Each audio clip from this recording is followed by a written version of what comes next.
જય શ્રી કૃષ્ણ બધાને ને જય માતાજી। આજે આપણે બનાવીશું નાસ્તો બનાવીશું। ફક્ત અહીંયા આપણે 1 ચમચી ચણા દાળ અને સોજીમાંથી આ નાસ્તો આપણો સારો ડાયટ માટે તૈયાર થઈ ગયો છે।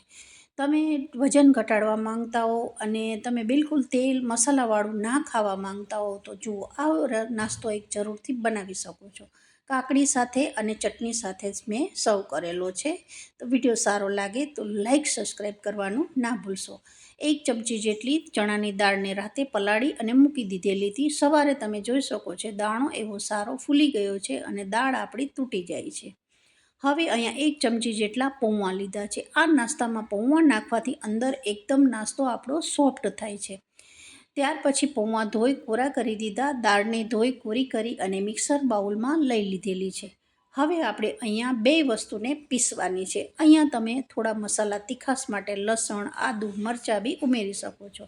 મેં આદુને સ્કીપ કરેલું છે। તમે આદું પસંદ હોય તો ઉમેરી શકો છો। લીલા ધાણા બી અહીંયા તમને વધારે ગ્રીન કરવું હોય તો ઉમેરી શકો છો, પણ મેં ફક્ત અહીંયા મીઠા લીમડાનું એક અહીંયા ડાળખી ઉમેરી દીધી છે। ત્યાર પછી 1 ચમચી જેટલી ખાટી છાશ ઉમેરી દીધી છે અને પછી આપણે એને પીસી દીધું છે। જુઓ સરસ આ રીતે બેટર આપણું તૈયાર પીસાઈને થઈ ગયું છે। હવે આપણે આ બેટરને એક બાઉલમાં કાઢી લેવાનું છે।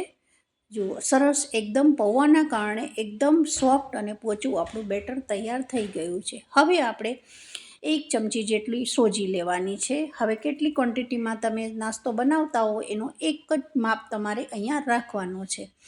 ત્યાર પછી 1 ચમચી જેટલું ચોખાનો લોટ નાખેલો છે। ચોખાનો લોટ નાખવાથી ઉપર ક્રિસ્પી થશે પણ અંદર એકદમ સોફ્ટ થશે। અને અડધી વાટકી મેં અહીંયા છાશ ઉમેરી છે, ફરી છાશ ઉમેરી છે, કારણ કે આપણે થોડી વાર મૂકી દીધેલું હતું બેટરને તો થોડું જાડું થઈ ગયું હતું। હવે આપણે આ બેટરને પાતળું કરવાનું છે, તો એમાં આપણે હવે ઢાંકી અને લગભગ 10 થી 15 મિનિટ માટે છોડી દઈશું। ત્યાં સુધીમાં આપણે ચટણી બનાવવાની પ્રોસેસ કરીશું। ટામેટાં લસણ સિંગદાણા મીઠો લીમડો અને લીલા મરચાં આ 4 થી 5 વસ્તુ નાખીને આપણે સરસ ચટણી બનાવીશું। તો અહીંયા બધી સામગ્રી જે ચટણીની લીધી છે એ અહીંયા મિક્સર જારમાં ઉમેરી દેવાનું છે। સિંગદાણા ટામેટાં લસણ મીઠો લીમડો, તમને ધાણા પસંદ હોય આગળ કહ્યું એ રીતે ધાણા બી ઉમેરી શકો છો। હવે આપણી ચટણી સારી પીસાઈ અને તૈયાર થઈ ગઈ છે। હવે આપણે બાઉલમાં કાઢી લેવાની છે। આ ચટણીમાં હજુ આપણે એવી વસ્તુ ઉમેરીશું ને કે ચટણીનો સ્વાદ 4 ચાંદ લાગી જશે। એકવાર જરૂરથી બનાવજો। ત્યાર પછી 1 ચમચી જેટલું એકદમ મલાઈવાળું ઘાટું દહીં આવે ને એ ઉમેરવાનું ફ્રેન્ડ્સ, તો એનાથી ટેસ્ટ બહુ જ સરસ આવે છે। અને 1 પાઉચ અહીંયા ટામેટા સોસ નાખેલું છે। બસ આ 2 વસ્તુથી ચટણીની ટેસ્ટ એટલો સરસ આવે છે ને આ નાસ્તાની જોડે।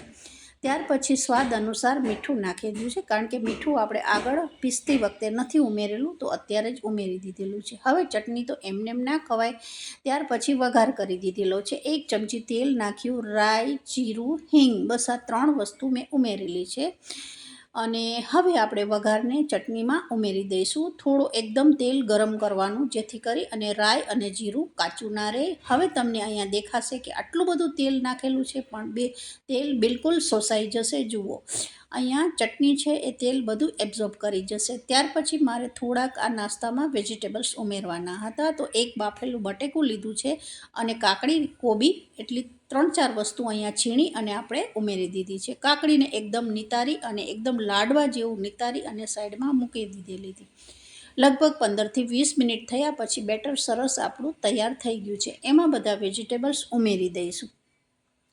પછી ફક્ત અહીંયા ધાણા જીરું મીઠું નાખ્યું, આખું જીરું નાખ્યું છે અને અજમો નાખેલો છે। અહીંયા તમને જે મસાલા પસંદ હોય એ તમે કરી શકો છો। અહીંયા લાલ મરચું અને હળદરનો ઉપયોગ મેં નથી કર્યો, જેથી કરી અને મારો કલર અહીંયા ચેન્જ થઈ જવાનો હતો। મારે થોડો વ્હાઈટ અને ગ્રીન નાસ્તો બનાવવાનો હતો। જો તમે હળદર અને અહીંયા લાલ મરચું નાખશો તો થોડો કલર અહીંયા નાસ્તાનો અલગ થઈ જશે, એટલે મેં ઉમેરેલું નથી। ત્યાર પછી મેં થોડી અહીંયા અડધી ચમચી જેટલી ખાટી છાશ ઉમેરી હતી, પણ મને જરૂર લાગી કે હજુ મારે અહીંયા બેટર મારું જાડું છે તો મેં એક આખી ચમચી ભરીને છાશ બી ઉમેરી દીધી। ફરી અહીંયા વઘારિયામાં 1 ચમચી તેલ નાખ્યું, રાઈ જીરું હિંગ નાખી અને પછી આ બેટરમાં આપણે ઉપરથી વઘાર કરવાનો છે।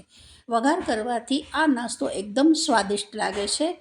તો ફક્ત એક જ ચમચીમાંથી આ નાસ્તો આપણું તેલમાંથી બની ગયો છે. ઉપરથી થોડા આપણે મીઠા લીમડાના પાન બી ઉમેરેલા છે. તો સરસ આપણું આ જે નાસ્તાનું બેટર તૈયાર થઈ ગયું છે. લાસ્ટમાં આપણે 1 ચમચીના ચોથા ભાગ જેટલું મીઠા ખાવાના સોડા નાખેલા છે. અહીંયા ઈનો બેકિંગ સોડા બી તમે ઉમેરી શકો છો. એક નોનસ્ટિક પેન લીધું છે અને બ્રશથી આ રીતે આપણે એને ગ્રીસ કરી દીધું છે અને પછી આ રીતે એક પછી એક નાસ્તો બનાવતા જતા હતા. અને આ નાસ્તો મેં પહેલાં બનાવેલો હતો નાના બાળકો માટે. જો તમારા છોકરાઓ સ્કૂલે જતા હોય અને આ રીતે તમે નાસ્તો બી એને ટામેટા સોસ સાથે આપી શકો છો. જુઓ સરસ મેં અહીંયા એક નાસ્તો પાથરી દીધેલો છે. ઢાંકી દેવાનું અને લગભગ 5 મિનિટ અહીંયા થવા દેવાનું છે. 5 મિનિટ થયા પછી, કારણ કે અંદર આપણે પૌવા નાખેલા છે તો પૌવા છે એ ફટાફટ અહીંયા તૂટી જશે. તો બરાબર એને અહીંયા પહેલાં થવા દેવાનું, પછી અહીંયા પલટાવવાનું. તો જુઓ સરસ લાલાશ પડતો નાસ્તો આપણો થવો જોઈએ, બિલકુલ દાજવાળો નાસ્તો ના થવો જોઈએ. ત્યાર પછી તેલથી ગ્રીસ કરેલું બ્રશ છે એને આ રીતે થોડું ફેરવવાનું છે. ફરી અહીંયા બીજા નાસ્તાને બી મેં પલટાવેલું છે. અહીંયા મેં વિડીયોમાં લગભગ 2 થી 3 પુડલા બનાવેલા છે. એ એકદમ સરસ તમને સમજાવી અને મેં એકદમ સ્પીડમાં નથી રાખેલું અને બતાવેલું છે, જેથી કરી અને તમને લોકોને એવું ના થાય કે ફટાફટ અહીંયા પુડલા ઉતારી દીધા. જુઓ અહીંયા મેં બીજો બી પુડલો અહીંયા ઉમેરી દીધેલો હતો. મોટો એકદમ નાસ્તો આપણે બનાવેલો હતો. પહેલો બનાવ્યો હતો નાના બાળકો માટે. હવે અહીંયા તમે જો ઓફિસે જતા હોય અને તમે અહીંયા લંચ બોક્સમાં જો તમે ડાયટ કરતા હો અને આ રીતે તમારે નાસ્તો લઈ જવો હોય તો આ રીતે 2 થી 3 તમે લંચ બોક્સમાં લઈ જઈ શકો છો. સાથે મેં બનાવી એવી ચટણી બી લઈ જઈ શકો છો. તો આ પુડલા અથવા આ નાસ્તો એકદમ ટેસ્ટી અને હેલ્ધી છે. જે લોકો વજન ઘટાડવા માંગે છે, જે ઘઉંની રોટલી નથી ખાતા, એના માટે આ બેસ્ટ નાસ્તો છે.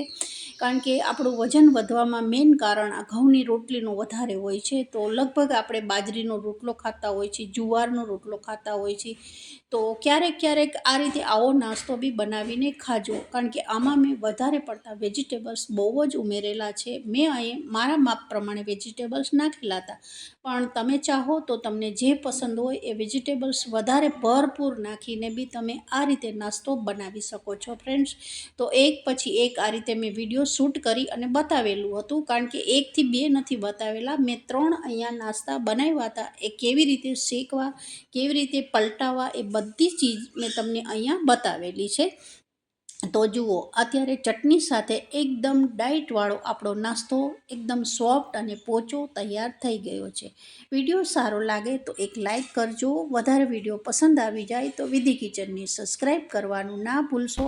આવી નવી રેસીપી જોવા માટે બધાને જય શ્રી કૃષ્ણ અને જય માતાજી. ફરી નેક્સ્ટ આવી જ રેસીપી